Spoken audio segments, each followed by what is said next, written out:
To listen to Business Movers 1 week early and ad-free, join Wondery Plus in the Wondery app. Download the Wondery app in your Apple or Google Play mobile app store today.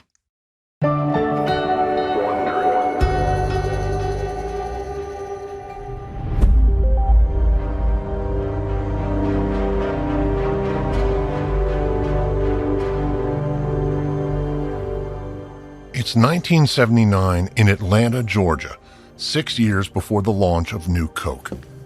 Brian Dyson, the head of the Coca-Cola Company's America division, is fuming.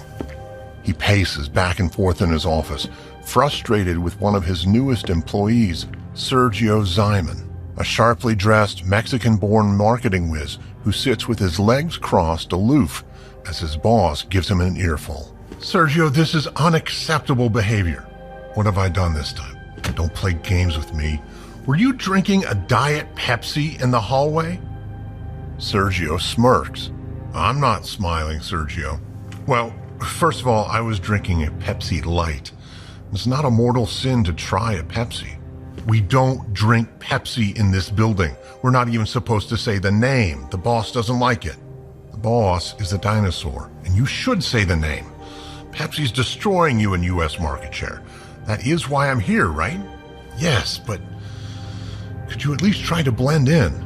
"Brian, I don't blend." With his tousled curly hair and sleek style, Sergio doesn't look like a traditional conservative Coca-Cola man. But he's a valuable weapon in the cola wars. Before he joined the marketing team at Coca-Cola, Sergio worked for PepsiCo. Like Sergio, Dyson is an outsider too, an Argentinian immigrant who's risen to the upper echelons of Coca-Cola. He understands Sergio's perspective, but he also understands that Coca-Cola is stuck in its ways. "Sergio, I don't want to get in your way, but you have to understand this isn't Pepsi. There's a certain way we do things around here." "My understanding is that the way we do things around here is the whole problem. And for the record, I wasn't drinking it for pleasure." "Oh, really?" "No, PepsiCo changed the taste of Pepsi Light. I was testing it out."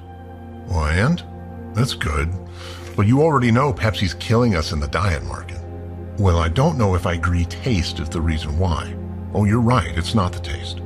"What is it then?" "The name. Which diet drink would you rather buy, Pepsi Light or Tab?" Coca-Cola rolled out Tab, its first diet soft drink, in 1963. The next year, PepsiCo answered with Diet Pepsi, and then Pepsi Light 10 years after that. "Sergio, Tab is the #1 diet drink in the U.S. So what? Pepsi is winning in total share of the diet market." PepsiCo has the overall lead thanks to the combination of Diet Pepsi and Pepsi Light. And Sergio Zyman thinks he knows why. "Brian, they're selling Pepsi Light and Diet Pepsi. There's a recurring theme there. Tab is meaningless, but people know the name Coke. They trust it. Take a look at this. In taste tests, Tab beats Pepsi 52-48.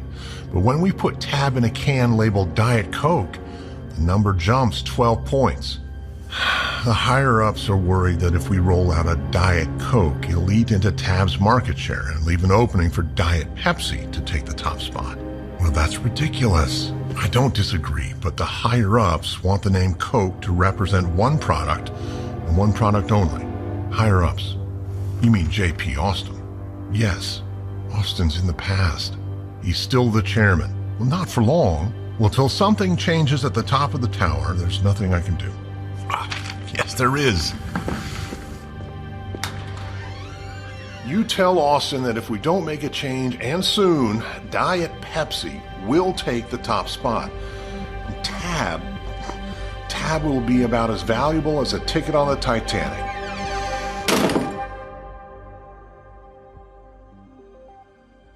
In 1979, most Coca-Cola executives and board members didn't want Diet Coke, but there was at least one who did, Roberto Goizueta, the chemical engineer and former Coca-Cola bottler and future CEO and chairman. Like Sergio Zyman, Roberto saw that Diet Coke could be a powerful weapon in the cola wars, and Roberto wanted to wield it. Not long after Sergio took the job at Coca-Cola, Roberto would rise to power, vowing to win the Cola Wars, and he would give Sergio Zyman, the Mexican-born marketing maven, the tools needed to take the fight to Pepsi. Record labels used to hold all the control and profits in the music industry until a teenage disruptor changed everything. I'm David Brown, the host of Wondery's show Business Wars. Check out the exclusive season of Business Wars, Napster versus the record labels, by joining Wondery Plus in the Wondery app. Download it today. What if you were trapped in a water-filled cave for 17 days with no food or water and depleting oxygen? Wandery's newest show, Against the Odds, chronicles stories of epic struggles and how survivors live to fight another day. Against the Odds is available now on Apple Podcasts, Amazon Music, or wherever you get your podcasts.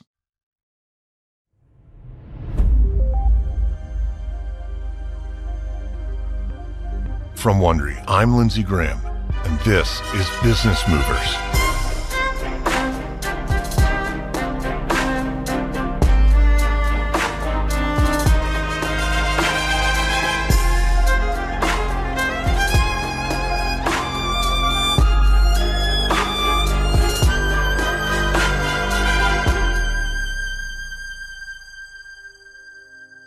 In January of 1980, Brian Dyson took Sergio Zyman's idea for Diet Coke to Coca-Cola's ailing chairman, J.P. Austin.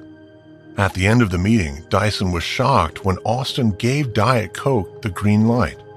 Dyson then named Sergio head of the program, codenamed Project Harvard.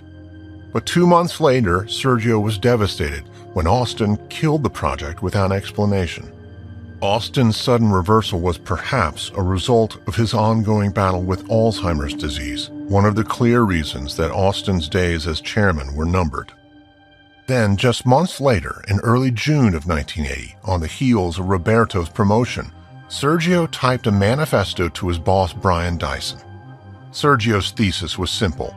With an outsider like Roberto at the helm of Coca-Cola, the time for Diet Coke had finally arrived. And Sergio was right. The following year, just a few days after being named chairman, Roberto revived Project Harvard and put Sergio in charge. Roberto inherited a company on the ropes. In the early 1980s, Coca-Cola was losing the Cola Wars. Every year, PepsiCo's total U.S. market share was growing and Coca-Cola's lead was shrinking. Roberto had promised to gain lost ground in the U.S. market by bringing change to the Coca-Cola Company. Diet Coke was just the beginning. To boost domestic profits and win the Cola Wars, Roberto Goizueta would attack Pepsi on an unexpected front by making a big acquisition in the Big Apple. This is episode 2 in our 4-part series on Coca-Cola's greatest mistake, Agent of Change. It's December 1981, 4 years before the launch of New Coke, at the Manhattan offices of Columbia Pictures. Coca-Cola chairman Roberto Goizueta waits inside a fancy Fifth Avenue office suite with his COO Don Keogh and a small team of Coca-Cola executives. Roberto's in town to make a huge deal, and he's dressed to make an impression in a dark, elegant suit with a swanky ascot around his neck. When Herb Allen, the chairman of Columbia Pictures, walks in, he immediately notices Roberto's unique style choices. Well, Mr. Goizueta, I'm a little confused. I thought you were buying and we were doing the selling. You look like a movie director. Well, I thought if I was going to get into the motion picture business, I should dress the part. Herb takes a seat at his desk and gets down to business. So tell me, what does a soft drink empire like Coca-Cola want with a little movie company like Columbia Pictures? Roberto nods to Don. Well, Mr. Allen, we're looking to diversify our business. Oh, come on, don't insult me.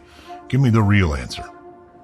Roberto and Don share a glance as Herb presses the issue. I hear Pepsi is killing you guys in U.S. market share. I also hear that you need to make up the loss somewhere else. Don looks at Roberto and then answers. Yes, well, our understanding is that Columbia knows how to make a hit and a dollar. Yeah, that might be the case. So why do we need you? Coca-Cola brings a strong foundation, marketing expertise, and most importantly, deep pockets. Herb grins. Well, how deep are we talking, Don? I think our little film business is a gold mine and should be priced accordingly. Before Don can respond, Roberto breaks his silence. Yeah, well, I hear there's also a lot of risk in the film business, Mr. Allen. How do you manage it? 1/4 of our movie budgets come from outside investments. The bulk of TV production costs are covered by the networks. We share the upside, but we're largely protected against a flop. And new releases are just the beginning. There's our back catalog, syndication rights, cable, pay-per-view. The future's bright. Sounds like just the kind of opportunity we're interested in. As long as you understand, it's not glamorous. I'm in charge of the money. I don't get involved in that creative stuff. Truth is, I've never even read a script. Is that a problem for you? Mr. Allen, we make soft drinks. We've got no problem letting the creatives do their work. Well, your board members might. Especially when they see some of the racy stuff we're making these days. Jeez. And they might not like what they read in the Hollywood tabloids either. I tell you, if someone in our Manhattan office sneezes, some reporter in California says bless you. Understood? We don't mind being in the spotlight, as long as you stay profitable. Well, that we can do. Glad to hear it. Roberto stands and extends his hand. Well, we look forward to continuing the conversation. I'm confident we'll be able to make this work. Don't be too confident, Mr. Goizueta. You haven't seen the price I'm going to ask.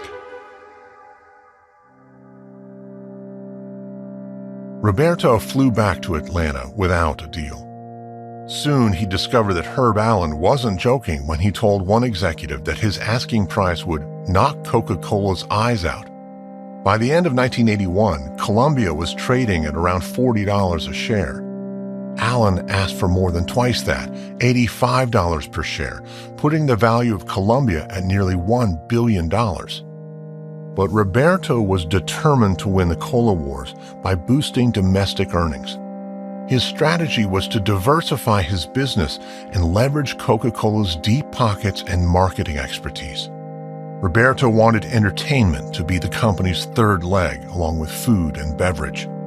And he wanted Columbia's substantial profits on Coca-Cola's books. After rounds of tough negotiations, Roberto bought Columbia Pictures for $750 million, the equivalent of $2.4 billion today. At the time, many executives called Roberto a fool behind his back. The press lambasted him, and in the days after the announcement, Coca-Cola stock dropped 10%. But Roberto saw something his critics did not. 1 year after the purchase, the Wall Street Journal ran the headline, "Coca-Cola's acquisition of Columbia Pictures, in hindsight, looks like a good move." Roberto hoped that by the end of 1985, Coca-Cola's marketing prowess would help Columbia add $90 million to the company's operating income. Columbia would hit that target 2 years early by 1983. Roberto won big with the Columbia acquisition, and it gave him confidence that his ideas and his instincts were right. It was these instincts that told him that his other big project, Diet Coke, would be equally successful. And Roberto was also confident that Diet Coke was in good hands. When Sergio Zyman first came to Coca-Cola, he feuded with a top marketing executive. Sergio was stubborn and refused to back down over even the smallest creative difference. To teach him a lesson, the marketing executive demanded Coca-Cola ship Sergio off to Harvard for a 6-week management training course. But Roberto insisted Sergio stay in Atlanta to help him launch Diet Coke. As a taunt to the marketing executive, Sergio named the new initiative Project Harvard. Roberto loved Sergio's flamboyant style and his fiery attitude. The two men were kindred spirits. Both were outsider immigrants, unafraid of shaking things up, and both believed Diet Coke would be a powerful weapon in the cola wars. But Roberto knew that any big change at Coca-Cola needed former president and board member Robert Woodruff's seal of approval. So Roberto went to visit the man they called the boss at the Woodruff Mansion, about 20 miles north of Atlanta. Roberto sat across from the boss in his elegant dining room, fully aware he was making a big ask. Woodruff had already expressed reservations about the Columbia deal, but the boss had come around when he saw Roberto's profit projections. But buying a movie company was one thing. Woodruff might not like the idea of Roberto mucking with the name Coke and slapping it on a diet soft drink. So Roberto tailored his argument for the boss. He delicately explained to Woodruff that PepsiCo dominated Coca-Cola in the diet soft drink market. Tab was Roberto's only means of fighting back. And if Roberto succeeded in beating PepsiCo in the diet market, the name Tab would grow in the public mind. And because the younger generation preferred diet soft drinks, the name Tab might eventually eclipse even the name Coke. But Roberto argued that with Diet Coke, he could beat PepsiCo and keep the signature name at the heart of Coca-Cola's business. The boss liked the sound of that. Roberto drove back to Coca-Cola headquarters with Woodruff's blessing. Diet Coke was a go. In April of 1982, Roberto and his right-hand man Don Keogh gathered the Project Harvard team at Coca-Cola headquarters for a meeting about the launch of Diet Coke. Roberto explained that his top priority was boosting domestic earnings and crushing PepsiCo. But several team members were worried that after Diet Coke's launch, PepsiCo would answer with another taste test, a Diet Pepsi challenge. But Don Keogh wasn't concerned. As Don explained to the team, Coca-Cola had done its own market research, and in a blind taste test, Diet Pepsi didn't stand a chance against Diet Coke, and neither did Pepsi Light. Roberto had personally overseen the development of the Diet Coke formula, and he was confident it tasted better. But he didn't want to leave anything to chance. He ordered his research team to conduct a second round of extensive testing, a secret nationwide study prior to the launch. It would confirm what Roberto already believed. Diet Coke did taste better. Meanwhile, Sergio Zyman got ready for the big debut. Sergio was hands-on with the marketing team, pushing Coca-Cola's ad agency toward a theme that struck the perfect message, just for the taste of it. In the summer of 1982, Sergio debuted Diet Coke with a 30-second ad called Premiere. The commercial featured NFL legend Joe Namath, comedian Bob Hope, actress Carol Channing, and the world-famous Rockettes doing their signature kick line on stage at Radio City Music Hall in New York. Ladies and gentlemen, welcome to the world premiere of a great new soft drink, the world premiere of Diet Coke. Introducing Diet Coke. You're gonna drink it just for the taste of it. Introducing Diet Coke. This is the one from Coca-Cola. Recall the taste with just 1 calorie. Just for the taste. Just for the taste of it. Diet Coke.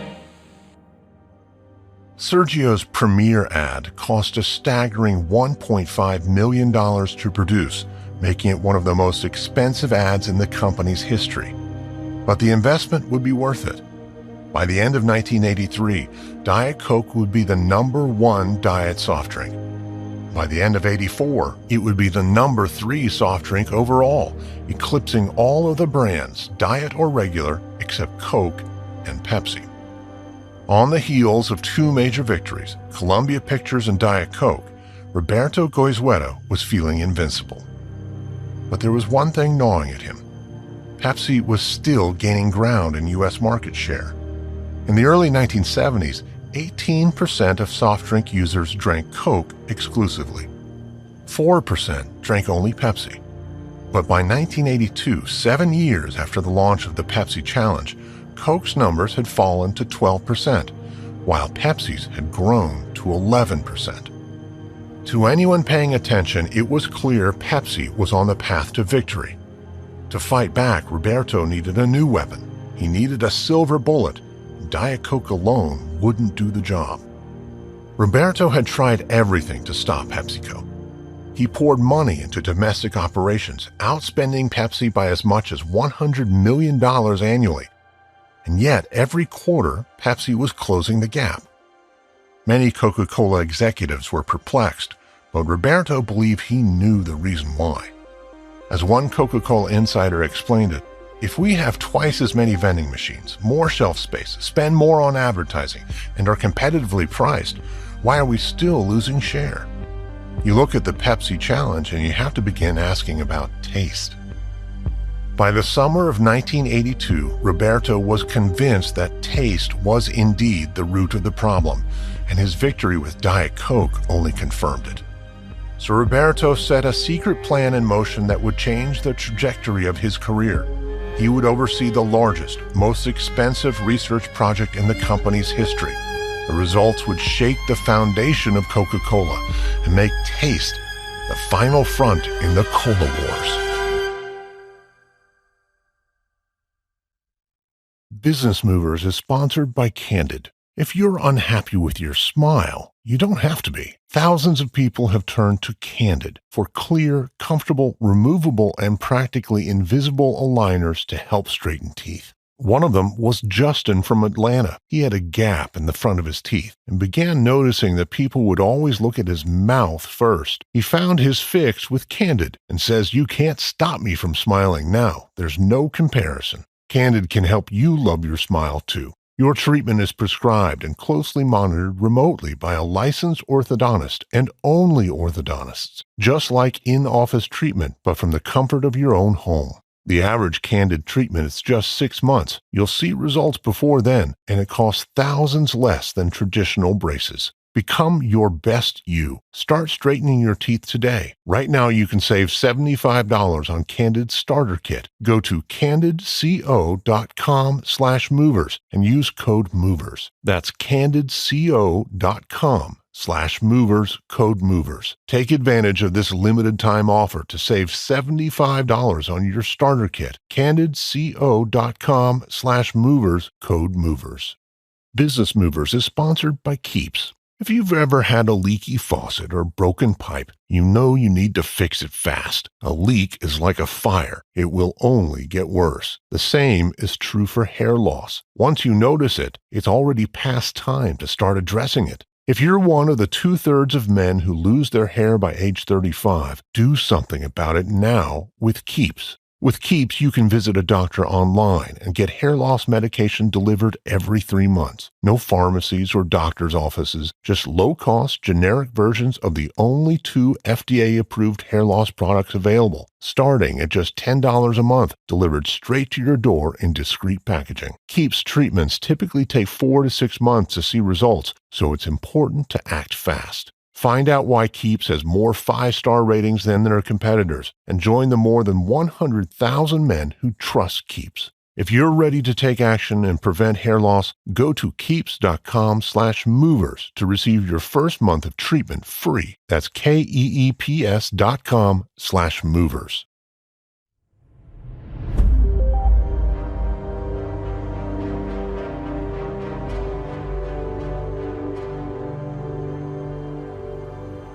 It's summer 1982 in Denver, Colorado, 3 years before the launch of New Coke.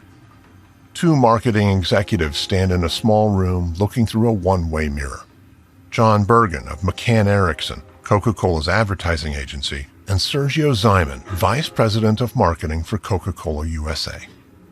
John and Sergio watch as a moderator on the other side of the glass wraps up a focus group session. Well, first of all, I want to say thank you all for your time. Your answers have been very helpful. But I'd like to ask you one more question. Before I do, I'm going to pass out some blank pieces of paper. I'd like you to write down your answers. As the moderator hands out the blank sheets, John leans over to Sergio. Why are we asking them this last one? You know why. I know Mr. Goizueta told us to, but still. What Mr. Goizueta wants, Mr. Goizueta gets. Yeah, but we're here to test our new marketing slogan for Coke. Why are they asking about the recipe? You know how the chemical engineers are. They love their formulas. Yeah, but Goizueta's not really considering changing the recipe, is he? As the moderator continues, Sergio nudges John with a smirk. Here we go, moment of truth. So the last question on the docket today will center around a made-up story. Let's say the Coca-Cola company is about to launch a brand new cola. As a matter of fact, the new product is already on shelves here in Denver. The product is similar to Coke, but it tastes so much better that the Coca-Cola Company has replaced Coke with this brand new cola. Now, if this was a real situation, how would you react to the news? There's a long silence. The members of the focus group look stunned. Finally, an older man raises his hand. Yes, you go ahead, sir. Well, this is definitely fake, right? This is a hypothetical? Yes, sir, but if it were real, what would your response be? I'm curious. I'd probably say, why the hell are you taking away my Coke? Good, all right. Let's write down your response, sir. I don't need to write it down. Just tell them if they do this, they're a bunch of idiots. Okay, all right. Well, does anyone else feel a similar way? The entire focus group nods in agreement. The moderator asks a follow-up question. Well, what if I told you the same made-up story, but instead of Coke, it's Budweiser or Hershey's chocolate? Would you feel the same way, or would your opinion change? Look, man, we don't give a crap about Budweiser or Hershey's, all right?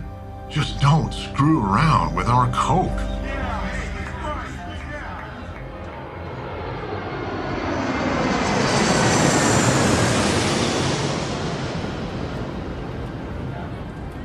On the flight back to Atlanta that night, Sergio relaxes with a drink in his hand. But John Bergen can't shake it off. He was terrified of the focus group's reaction to even the suggestion of a new Coke. Sergio, we have to say something. Relax, put up your feet. How can you be so calm about this? We have to tell Mr. Goizueta. If he's thinking about moving forward with a new recipe, he deserves to know. Have a drink, John. Enjoy the flight. Look, you saw the same thing I did today. You have to make sure Mr. Goizueta knows. Sergio downs his drink and leans in close. John, let me tell you a little secret about marketing. People don't actually know what they want. Our job is to tell them what they want. Making people want a new Coke seemed like it would take an act of God. Well, you know me. I love a challenge. Sergio didn't rush to Roberto's office to warn him of the reaction to a new Coke. But even if he had, it might not have mattered. Diet Coke's launch was a massive success, and Roberto believed taste was the reason why. Roberto, like Sergio, was confident that a new, better-tasting formula for Coke would do just as well as Diet Coke, if not better. Throughout 1982, Sergio's research team conducted thousands of interviews in the 10 most prominent American markets, hoping to find out how soft drink consumers would react to a new formula. Their research indicated that 6% of exclusive Coke drinkers would never embrace the change. But the research also found that many exclusive Pepsi drinkers were open to trying a new Coke.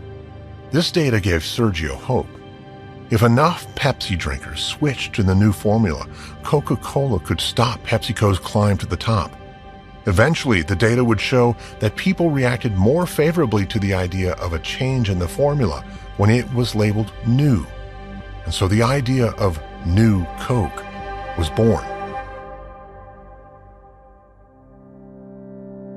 In September of 1983, Roberto put Sergio Zyman in charge of a top-secret project, codenamed Zeus, to research and develop a formula for new Coke. Sergio ran a tight ship. He set up an office on the 25th floor of the Coca-Cola Tower in Atlanta.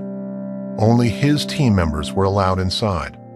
And Sergio insisted that his people keep a lid on their day-to-day activities and shred all documents related to the project. No one outside the team could know about Project Zeus, not the press, not Wall Street, and especially not Coca-Cola's board of directors. If too many Coca-Cola higher-ups found out about the project, the board might shut it down. Sergio was frustrated that the old guard was stuck in the past, that they didn't want to change because they refused to admit there was a problem in the first place. Sergio felt Coke had lost its edge, and he was determined to do something about it. Sergio found a willing champion for new Coke in his boss, Brian Dyson. Dyson, the Argentinian outsider, knew Coke was bleeding market share, and that if something didn't change, Pepsi would take the top spot. As Dyson said, "I'm not going to sit on my ass and watch that. If I do nothing, I can't keep my product modern, And eventually, anything that doesn't change in the face of change will wither and die. That's the law of nature. Dyson gave Sergio his full support and unlimited access to his resources. Sergio would need them because the cola wars were heating up. Throughout 1983, while Sergio and his team perfected a new formula for Coke, PepsiCo's lead continued to grow, thanks in part to the leadership of 38-year-old Roger Enrico, the president and CEO of Pepsi-Cola USA. Roger Enrico was bold, fearless, and full of swagger. He took the reins of a company on the rise, and he fully intended to keep the momentum going. In his first year on the job, he revamped an old advertising campaign, one PepsiCo had launched 20 years earlier, the Pepsi generation. In 1983, Roger brought it back, but with a twist. Pepsi, the choice for a new generation. And he hired an international celebrity to help him deliver the message. You're the Pepsi generation. 'Cause the down and taste the thrill of the day. And feel the Pepsi way. Though Michael Jackson's Pepsi commercials wouldn't air for some time, the multi-million-dollar endorsement contract he signed with PepsiCo in '83 stung their biggest rival. Coca-Cola had passed on Michael Jackson, believing his image wasn't suited for the all-American Coca-Cola brand. Instead, Coca-Cola stuck with a famous comedian who they believed was a better fit, Bill Cosby. Roger Enrico's fearlessness paid off. By 1984, Coke's total lead over Pepsi had fallen to less than 5%. And in American supermarkets, Pepsi was winning by 1.7%. But in September of 1984, Coca-Cola caught a break. Sergio Zyman's team discovered what they believed was the perfect formula for a sweeter, smoother new Coke. Roberto ordered market research to be conducted straight away. Results were compelling. In previous blind taste tests, Pepsi trounced Coke by as much as 10%. The new formula beat Pepsi by 6%, a 16-point swing in new Coke's direction. Roberto had his sweeter, better-tasting formula. The only question was how would he use it? While Roberto contemplated the best path forward, Sergio Zyman and Brian Dyson pressed him to make a move. Coca-Cola's 100-year anniversary celebration was just 2 years away. Dyson believed that launching new Coke with a celebration of old Coke's history was a bad idea.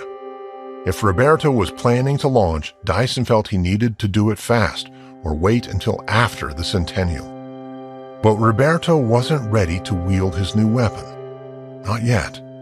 First, he wanted to ensure he was making the right decision. Coke's recipe hadn't changed in 100 years. And even though the data clearly showed new Coke tasted better, it wasn't as simple as rolling out a new product. Roberto had to decide whether to pull old Coke from the shelves or let the two products, old Coke and new Coke, compete. If he kept both drinks, Roberto feared new Coke might cannibalize old Coke's market share and then leave an opening for Pepsi to take the #1 spot. And that wouldn't do, because it wasn't all about market share. Some of this was about bragging rights. In his hour of need, Roberto turned to his right-hand man, Don Keogh. Don had largely stayed away from Project Zeus, fearing it was a doomed enterprise. But Don had seen the data, and it was hard to ignore. In late December 1984, Roberto invited Don, Brian Dyson, and several other top executives to Atlanta to make a final decision. Roberto set the table for a vote with a simple proposition. Coca-Cola needed to be the best in the world, no matter what. If new Coke was better than old Coke, the company should scrap it and charge bravely in a new direction. The vote was unanimous in favor of new Coke. But Roberto still needed the approval of one very important man, former Coca-Cola president Robert "the Boss" Woodruff. By December of 1984, the boss was well into his 90s. His health was failing, but his mind was sharp, and he hadn't lost his grip on the company's board of directors. Woodruff thought of the Coca-Cola Company like a child he had raised from birth. and he thought of Coke as the blood flowing through its veins. Roberto knew that without the boss's blessing, the board would never back New Coke. So on New Year's Day, 1985, Roberto got in his car, drove to the airport, and flew to meet the boss face to face. Business Movers is sponsored by Canva Pro. If you run a business, if you volunteer, if you're part of a group or club, pretty much if you do anything, you know you need a social media presence. And to do that right in our meme-ified world, you need good art, eye-catching design that gets your message across. And if you want professional results, you'll need professional tools, but they don't need to be difficult or expensive. Whether you're a professional designer or just getting started, Canva Pro is easy to use, affordable, and has everything you need to design like a pro. Need social images for your brand? Well, do what I do. Open up a template in Canva and get it done. Their magic resize button is amazing. Design your image once and then let Canva reformat and resize for all the different formats and aspects you need. No matter what you're creating and sharing, there's no idea too big or too small for Canva Pro. Design like a pro with Canva Pro. Right now, you can get a free 45-day extended trial when you use my promo code. Just go to canva.me/movers to get your free 45-day extended trial. That's canva.me/movers. Canva.me/movers.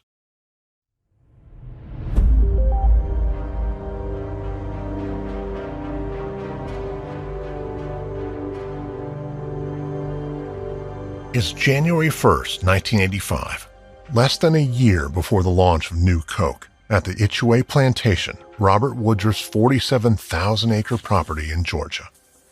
Woodruff sits at his desk with a blanket over his lap, flipping through an old scrapbook. It's one of his favorite pastimes. The scrapbook is a portal to the past, a reminder of how far he's taken the business his father purchased over 60 years ago. His quiet moment alone is interrupted by a visitor. Mr. Woodruff? Roberto, is that you? Yes, sir. Everyone else at Coca-Cola calls Robert Woodruff the boss, but Roberto always uses his proper name as a sign of respect. How are you, Mr. Woodruff? Well, I don't feel a day over 25. Come in, sit down, please. Woodruff is 95 years old, and today he looks it. His hearing and sight are all but gone, but that doesn't stop the boss from cutting to the chase. So you want to change the formula. Mr. Woodruff, I understand your reservations. And what are my reservations exactly? Coke hasn't changed in 100 years. Maybe there's a reason for that, Roberto. Yes. But maybe it's the same reason PepsiCo is beating us in American supermarkets. Is that true? Yes. Yeah, I'm afraid so. Mr. Woodruff, you sacrificed everything to make Coca-Cola what it is today. I know that. And this is your company, but it must change. Roberto launches into an impassioned speech. He lists all the reasons why New Coke is a winner, the sweeter, smoother taste, the threat of the Pepsi challenge. But the boss doesn't let Roberto finish. Oh, stop, Roberto. The boss grabs his scrapbook and flips through the pages until he finds what he's looking for. Here it is. Woodruff points to a press clipping, an article he saved from a Kansas newspaper. Does the name William Allen White mean anything to you, Roberto? No, sir, I don't believe so. Wonderful writer, journalist. Woodruff slides Roberto the scrapbook. Roberto takes it, and Woodruff leans across the desk and taps his finger on the text. Read this passage. Yeah, go on. Coca-Cola is a sublimated essence of all that America stands for, a decent thing honestly made, universally distributed. Roberto sighs. He knows this quote. Everyone at Coca-Cola knows this quote. Mr. Woodruff, I've heard the quote, but no. The rest of it. Read the rest of it. Universally distributed and conscientiously improved with the years. That's the key to our success, Roberto. Conscientious improvement. You believe in this New Coke? I do, Mr. Woodruff. Woodruff pauses for a moment, lost in reflection. I've lived a hell of a life. I'm proud of what my father and I built. You should be, Mr. Woodruff. I won't be around to see what you do with my company, Roberto, but I chose you for a reason. I believe in you. And if you believe in new Coke, then so do I. Thank you, Mr. Woodruff. Just make sure you don't muck it up, all right? Robert Woodruff kept a plaque on his desk that read, "There is no limit to what a man can do or where he can go if he doesn't mind who gets the credit." Woodruff knew his days were numbered and that he wouldn't share in the success or the failure of New Coke. But he trusted Roberto's judgment. In honor of their conversation about Kansas journalist William Allen White, Roberto changed the name of Project Zeus to Project Kansas. The product launch was set for April of 1985, just 4 months after Roberto flew to the HOA plantation. Roberto drilled the idea into his team that secrecy was critical. Roberto wanted to control the message, but most of all, he wanted to make sure PepsiCo's Roger Enrico stayed on defense. Finding out early could put him on offense. So as the Project Kansas team expanded into a company-wide effort, Roberto made it known, if you leak, you're fired. The team got to work. While Brian Dyson discreetly coordinated with the bottlers, Sergio Zyman flew to Manhattan to launch a massive marketing campaign. In early January of 1985, Sergio stood in front of a room full of marketing executives and told them, "We're replacing Coke with a new Coke." The marketers were stunned. Sergio explained that new Coke tasted better, it was sweeter, and it outperformed the competition. Sergio also told them that they had less than 4 months to figure out how to tell the story and launch a brand new campaign. The marketing team was up for the challenge, but there was a problem. The current Coke Is It campaign featuring comedian Bill Cosby. Ready to drink Coca-Cola. Yeah, whenever you pour a Coca-Cola into a glass right then and there, it's ready to drink. Really, unless you want to make it as sweet as, say, Pepsi. If you did, then you'd have to add some sweetener, you'd have to spoon it, you'd have to stir it up, then drink it, because Pepsi's sweeter.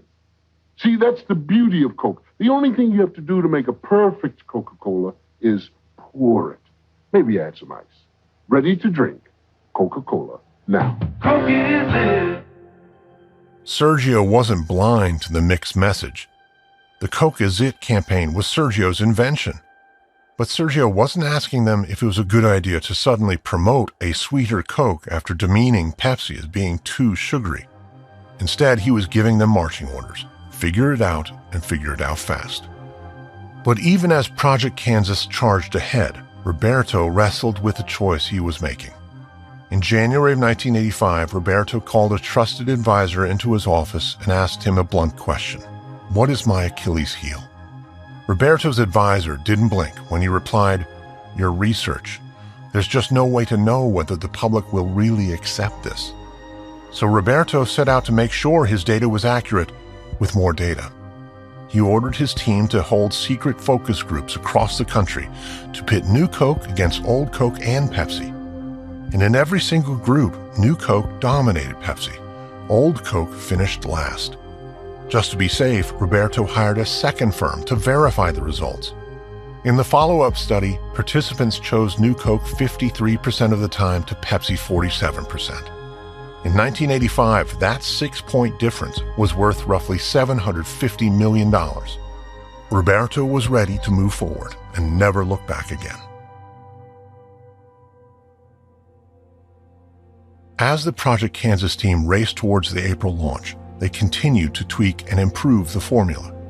They conducted more market tests and focus groups, and they experimented with themes, logos, designs, all under the veil of extreme secrecy. Roberto's art director hired a discreet outside artist, a typesetter, to make the final logo.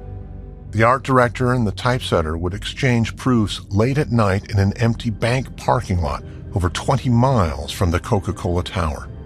The art director hired a Pinkerton detective to stand watch outside their printing company and check employee IDs to make sure no reporters or PepsiCo spies caught an early glimpse of the design.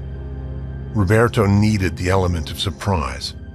He needed to keep the media and PepsiCo in the dark. Because Roger Enrico was a formidable opponent. He was a sharp, perceptive leader. And indeed, Enrico had already contemplated the idea of a new Coca-Cola soft drink. Coke hadn't changed in 100 years, but PepsiCo had changed their recipe multiple times. If PepsiCo was willing to do it, Roger knew it was possible new CEO Roberto Goizueta might do the same, especially with Pepsi gaining ground every year. But Roger was also confident that Robert the Boss Woodruff would never allow it.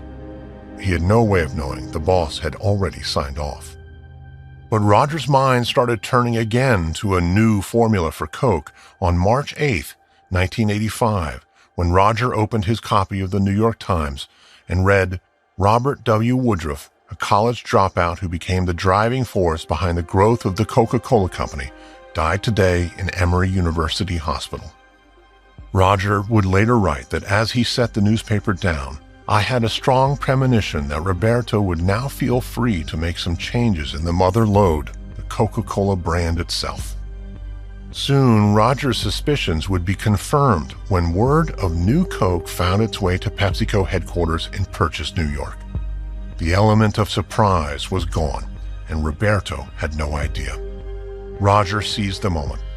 While Roberto mourned the loss of his former mentor and worked in what he thought was secret to roll out his new soft drink, Roger and Rico prepared PepsiCo's defenses and geared up to hit Coca-Cola with a preemptive strike.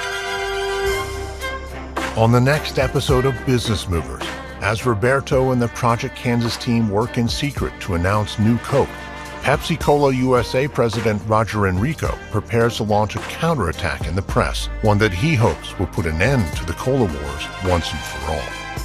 From Wondery, this is episode 2 of Coca-Cola's Greatest Mistake for Business Movers. If you like our show, please give us a 5-star rating and leave a review. And be sure to tell your friends. Subscribe on Apple Podcasts, Spotify, the Wondery app, or wherever you're listening right now. To listen to the next episode right now ad-free, join Wondery Plus in the Wondery app. You'll also find some links and offers from our sponsors in the episode notes. Supporting them helps us keep offering our shows for free. Another way you can support the show is by filling out a small survey at Wondery.com/survey to tell us what topics we might cover next. You can also find us and me on Twitter. Follow me at Lindsay A. Graham, and be sure to listen to my other podcasts too, American History Tellers and American Scandal. A quick note about our reenactments. In most cases, we can't know exactly what was said, but all our dramatizations are based on historical research. If you'd like to learn more about New Coke, we recommend The Other Guy Blinked, How Pepsi Won the Cola Wars by Roger Enrico and Jesse Kornbluth, The Real Coke, The Real Story by Thomas Oliver, and For God, Country, and Coca-Cola by Mark Pendergrast. Business Movers is hosted, edited, and executive produced by me, Lindsey Graham, for Airship. Audio editing by Molly Bach. Sound design by Derek Behrens. Music by Lindsey Graham. This episode is written and researched by Stephen Walters, edited by Leah Waters. Executive producers are Stephen Walters for Ritual Productions and Jenny Lauer Beckman and Marshall Louis for Wondery.